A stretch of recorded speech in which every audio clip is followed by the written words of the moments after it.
C'est grave les amis, Aliko Dangote a décidé de tourner le dos au Nigeria, son propre pays, pour désormais aller acheter le fuel dont il a besoin pour faire fonctionner sa raffinerie ailleurs. Et c'est de ça dont je veux parler dans cette vidéo. Je veux aussi apporter ma réponse à toutes les personnes qui se permettent de dire que Dangote a fait une erreur de stratégie, qu'il ne sait pas du tout, qu'il aurait dû sécuriser ses approvisionnements. Je vais vous répondre dans cette vidéo. Déjà, je vais commencer par annoncer la nouvelle, c'est que face au sabotage dont il est victime au Nigeria, Aliko Dangote a décidé d'aller acheter le fuel dont il a besoin, le brut, pour faire fonctionner son usine.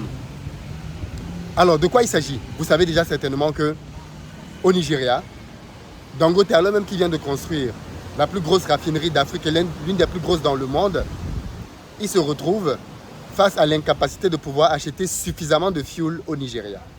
Je vais apporter ici une première précision. Dangote aujourd'hui achète du fuel au Nigeria. 33% du fuel que Dangote utilise pour faire fonctionner sa raffinerie provient du Nigeria. Le problème, c'est que ce n'est pas assez. Et pour le reste de la capacité dont il a besoin, aujourd'hui, il va le chercher ailleurs.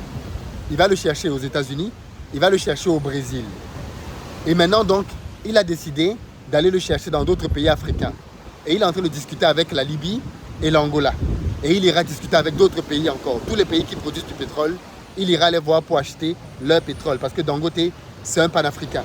Et d'ailleurs, il revend en priorité son pétrole aujourd'hui dans la sous-région. Ce qui est intéressant, c'est que j'entends beaucoup de gens dire Dangote manque de stratégie, Dangote n'aurait jamais dû se retrouver dans la position dans laquelle il manque de brut. Il a fait une erreur. Un peu d'humilité les amis, un peu d'humilité. Des gens qui n'ont jamais géré une boutique au quartier, vous venez donner des leçons de business à Dangote. À un moment donné, qu'est-ce qui se passe dans vos têtes? À un moment donné, vous vous êtes pris pour qui en fait? Vous pensez vraiment que vous pouvez enseigner du business à Dangote?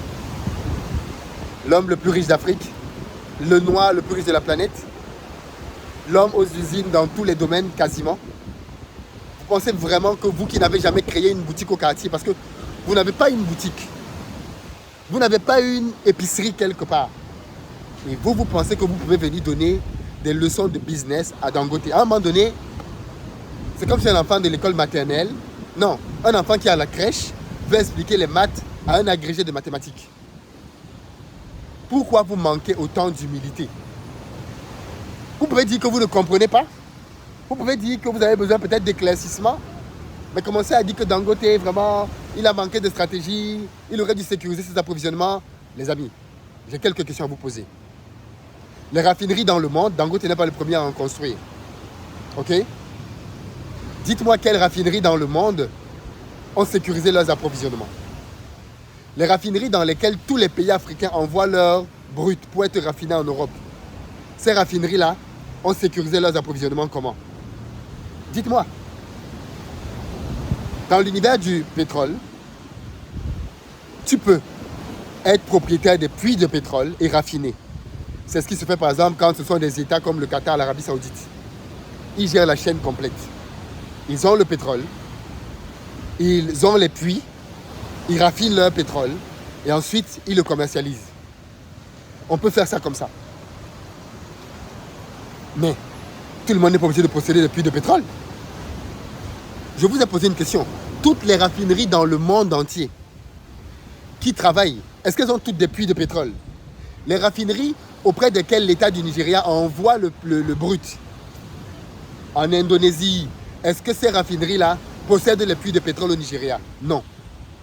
Donc à quel moment on vous a fait croire que pour pouvoir se lancer dans le business, tu dois obligatoirement être propriétaire des puits de pétrole? À quel moment on vous a fait croire que tu dois obligatoirement signer un contrat à long terme?